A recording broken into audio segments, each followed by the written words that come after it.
So let's get to this clip. It's a little bit long, but it's about 3 minutes. But I think it's a good one, and it involves you, and it involves everybody's favorite pillow salesman, Mike Lindell of MyPillow.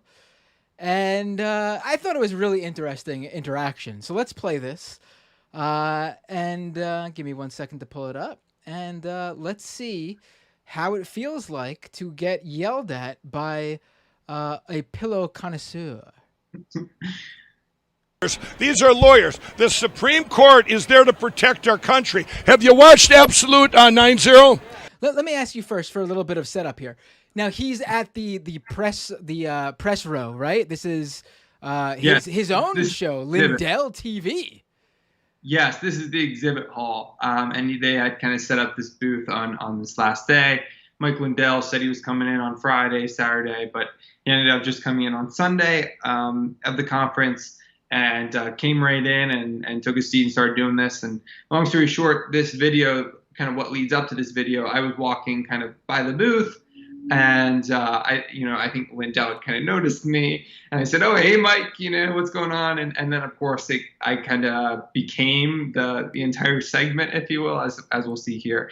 And I don't know if you can hear my questions, but I'm more than happy to share what I said. I do want to comment on that logo behind Mike Lindell for Lindell TV. Now that is something. You got the American a version of a really weird version of the American flag with a TV set on top of it that says Lindell TV. First of all, if anything says desecrating the American flag, I gotta say it's putting a TV set logo with Lindell TV on the inside superimposed over the flag. But anyway, the real disturbing part to me is this weird cross logo that's integrated into the flag. It's giving off some really strong like KKK vibes, if you ask me. Really, it is. It is not a good look, I'll say. But let's get back to this clip. He watched it. Zachary watched it. That's pretty good for a journalist. That in our country, I compliment him. Let me tell you something. I'm going to tell you, and I'll tell everybody. In our country's history, every single elected official, if there's fraud involved, there's not a statute of limitation. They take the guy that won, they put him back in office, and it's just never happened at the presidential level. Not to interrupt again, but I got to ask you, Zach. Did you really watch his documentary, or did you lie? No, all what is it? 4 of them now. So we have absolute proof, absolute interference, absolute cover-up, and I'm missing one. Oh, absolute 9-0, buddy. Oh, absolutely 9-0. Of course, I should remember. Come on, yeah, get on it. Yeah. So all these documentaries, as your audience is probably well aware, all these were kind of these videos that Lindell produced. They're really poorly produced, low video quality, audio quality, everything.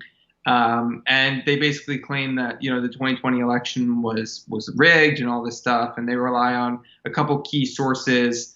And of course, as I asked Mike here, Mike Lindell claims that packet captures, which is basically like this metadata, if you will, that allegedly proves that the election was stolen. Except Mike Lindell isn't offering reporters, as you probably know, the raw data. Instead, he's offering this data that's easily manipulable, and experts that Salon's spoken to say it could potentially just be a load of doo-doo that's being sold to Mike.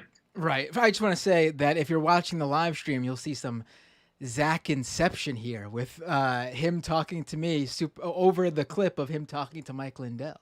I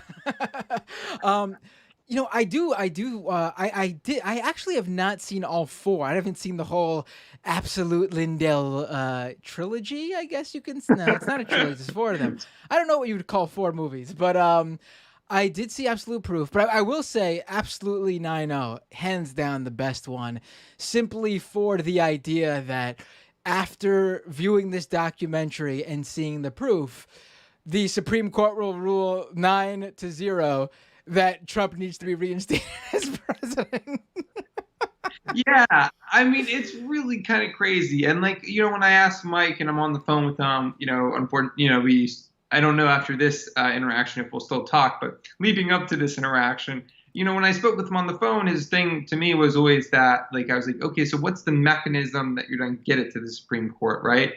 And his big thing is like, oh, like our viewers are the Supreme Court's neighbors and like friends. So he thinks like people that see these videos are gonna like go knocking on Supreme Court justices' doors and be like, hey, you have to check out what Mike Lindell has. You know what I mean? Right. Kind of crazy. I heard that once Justice Sotomayor's door was knocked on and she saw the proof, she immediately got started on her decision, and she's the one who wrote the.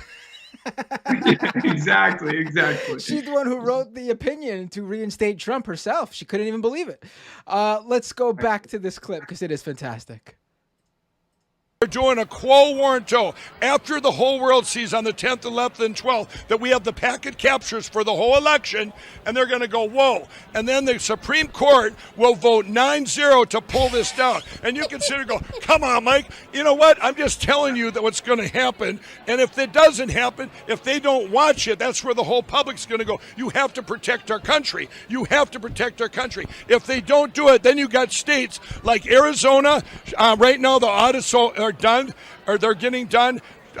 Georgia, Wisconsin, Michigan, Pennsylvania, all them audits will be done. When they find, like, I don't need them. I don't need them. I don't need those. I'm just telling you, when those come. What did you say there? So there, I was telling Mike. I told him like because one of his things is that he doesn't need the audits. So I was confused on why he was because. Mike claims that he doesn't need like these audits that are happening in states because he has these packet captures. So I was just trying to understand why the audits were being brought up. Got it. Two. That's just if you. Let me explain this. He's got a good point. With the packet, captures, everybody. You like kind of diffuse him a bit. He gave you props though. He said, "Great point." Yeah. I try to understand Mike. Yep. No, I know. I'm leaving in 2 minutes. Right. And you guys, I'm going to tell everybody really quick. I'm going to tell everybody really quick. The packet captures we have, we do not need those audits, but if you have the packet captures, which we do, but if you didn't have them, all them audits are going to prove the exact same thing. So you have two things here. You have two pathways to pull this election down, and it's getting pulled down. So, but I got to go, everybody. I got my good friend Ben Carson coming here. Sorry, Zachary. I'm getting because Ben Carson's coming in here. All right, folks, we're going to go to and I'll come back. Are you going to be here this afternoon? Come on in, Dr. Are you going to be here this afternoon? Come on in. We'll have you sit right here. I will say he certainly was loving come on in here. you being there. My good friend, Mr. Ben Carson. God bless you, sir. Ben Carson sitting down to Mike. Do you have any interaction with Ben Carson? All right. I did not. No. Is he going to still yell at you? Yeah. So right now he's yelling at me that I'm single-handedly destroying the country. Oh, are we going to hear him say that? I missed this part. Perhaps. Maybe. We'll see. Let me listen here. See you. Oh, absolutely. How are things going? Good. I think we're live right now, but they're still shooting some of this over here. They can't figure out which they want to cover. Me interviewing you or him fighting with the press? Yes, go right ahead. Get in your face.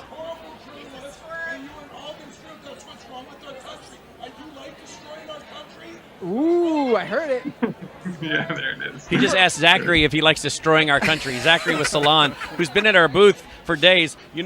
I will say he went from giving you props earlier on the mic to going up to your face and calling you a horrible journalist. Complete 180 there.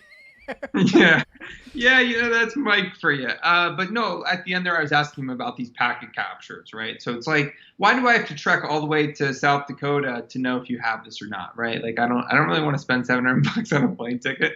Like, just let me know if you have these packet capture this raw data or not. It's not that hard, right?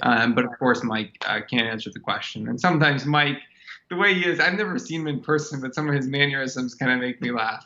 So that was that. Right. He's a funny guy.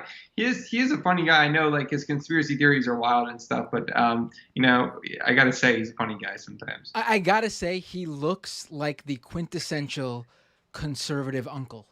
Yes. Like everyone in their family has an uncle who looks like Mike Lindell, who's the conservative. I mean, it is down like the mustache the just the overall look is just it's unbelievable. It's like, Yeah, it's funny sometimes. He'll like, he'll call me at, whatever hour have you, and he's like, you can save this country. Your name will be absolute truth, Zach. Wait, he gives you calls at random times throughout the day? Yeah, just weird times or whenever, or I'll try to catch him or something, and he always thinks, he always tells me, look, I mean, most of his stuff that he's trying to sell, journalists like you and me is kind of BS, right? And we know that. It's just kind of trying to work with Lindell as much as you can to understand, what is behind this? Who's selling it to Lindell? That's really the question. This kind of bag of garbage. And he'll tell me, look, I can save the country. Mike Lindell says that I'm an evil journalist now, but he's praying for me, this type of stuff. So. Right. I got to get on Lindell's Rolodex. I got to send off some emails. I don't contact these guys enough. Gee, maybe I could get him on the show. It sounds like he would do it. Yeah, no, I think the only issue there, of course, would be trying to, wrangle Lindell in on YouTube, right? Like, I think I'd be able to do it. I think I'd be able to. I do want to say before we move on, if you ever wanted, seeing you in like the suit and everything, if you ever wanted to go undercover as like a young conservative, dude, you could totally pull it. It was hard at CPAC because people started. I mean, like people kind of, with our reporting on Trump World and that type of stuff, people know who we are. They kind of figure out who we are. So it was really hard. I mean, all weekend, like the harassment was horrible. People, these white nationalists are just really shitty human beings. Right. So.